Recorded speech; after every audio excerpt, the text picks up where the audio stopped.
What's the one word that narcissists just absolutely cannot stand? I'm going to tell you in this video, so stay tuned.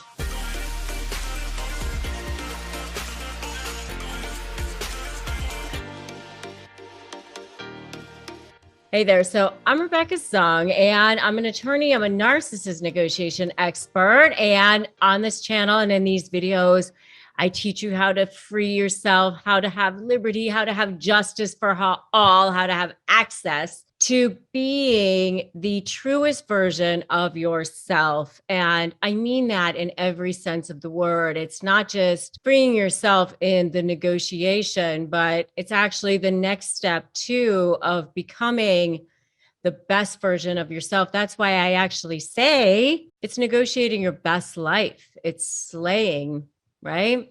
So slay is my methodology. Strategy, leverage, anticipate, and focus on you, but it's slaying in the negotiation and it's slaying in life. So if that sounds good to you, make sure you subscribe and hit that notification bell. Before I tell you the word that narcissists just absolutely cannot stand, you have to understand the psyche of narcissists. So narcissists are actually people that just have no inner sense of value. They were built by something that happened in their childhood. They were traumatized, something that happened that caused them to feel like the world is a scary place. They feel like they're in survival mode at all times. And so they feel completely empty inside. So they're constantly looking for validation from external sources.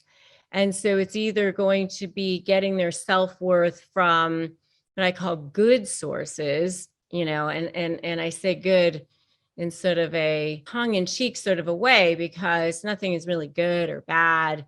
I mean, we kind of put these values on things, but, meaning like cars or prestige or things like that, they think it's good, right? They look toward these sources of what we call narcissistic supply. They want it to look good. I mean, it's always about this sense of what looks good on the outside. And they kind of lead these sort of double lives. I actually have a whole video on that, why narcissists lead double lives, which you can definitely check out if you'd like. But they have this inner life, and then they have this outer life, and they have this inner self, and they have this outer self. And the inner self is this scared little person, this little inner child, and then they have this outer self. And the inner self is this no value, this little scared little thing that they don't want anybody to see, but they're very, very insecure inside. And so they want to control you at all times. That's the thing that they absolutely feel like they need to have at all times, is control over you. And that's the thing that they're going for from the beginning, is to try to get this control over you. That's why they love bombing you. That's why they do this idealization phase. They try, from the beginning, they're looking to groom you to see if you're going to be a good source of supply. That's why they target you.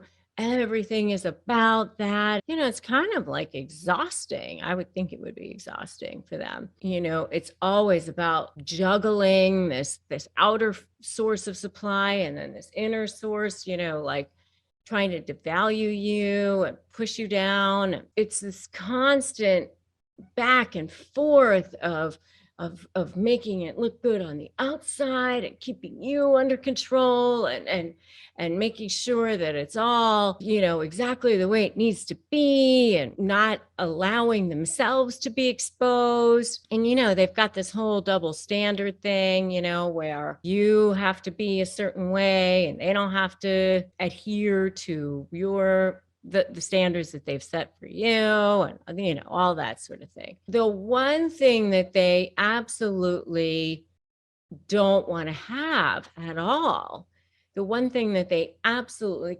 cannot handle, is to be insignificant. is to not matter because they have to have that supply. Like for somebody who has an inner sense of value, they can actually say, not one drop of my self-worth hinges on what you think of me. Not one drop of my self-worth comes from anything that you say about me or anything that you do. If you say good things about me, that's really nice. Thank you. If you say bad things about me, oh well, too bad. Sorry that you feel that way. If you don't think about me at all, okay, fine. Like if somebody feels whatever about me, fine. If you have self-worth, that's a person who has self-worth, okay? If you don't have self-worth at all, and you're dying for somebody to feel something, to have self-worth, then you need that attention and you need that supply.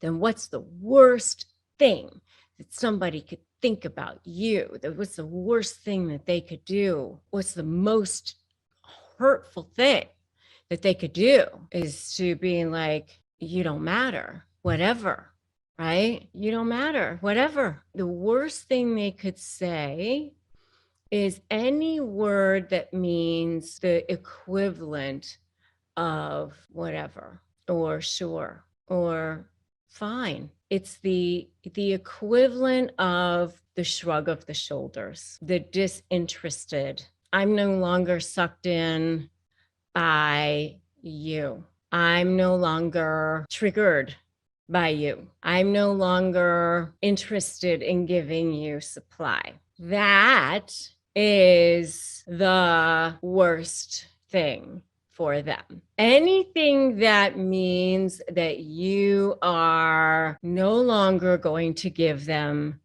the fuel that they so desperately want, that to them is the number one thing that they absolutely cannot stand. The apathy, the resignation. It's not no, by the way. It's I'm no longer going to feed your hunger. So I want you to put that in the comments. Don't feed the hunger.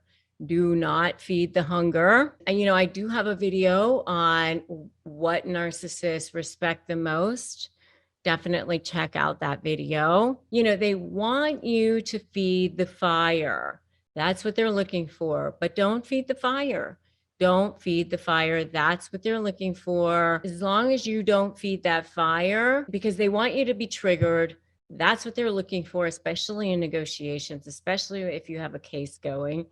They use that against you. I would say negotiating, when you're negotiating, you're in a case with a narcissist, it's like getting arrested. Anything you say or do will be used against you. Don't trigger them. Don't give it to them. Don't fuel the fire. So, whatever, that's the worst word for a narcissist. That's the number one word they cannot stand. Whatever, fine, okay. Any of the equivalent of the shrug of the shoulders, that's the worst, which is the best for you. So if you like this video, give it a like, give it a share, drop me that comment. Make sure you subscribe to this channel. Grab my free Crush My Negotiation Prep Worksheet, 15-page free ebook, winmynegotiation.com, and join my free private Facebook group, Narcissist Negotiators with Rebecca Zung. And remember to slay. Remember, today is a great day to start negotiating your best life. And I will definitely see you in the next video.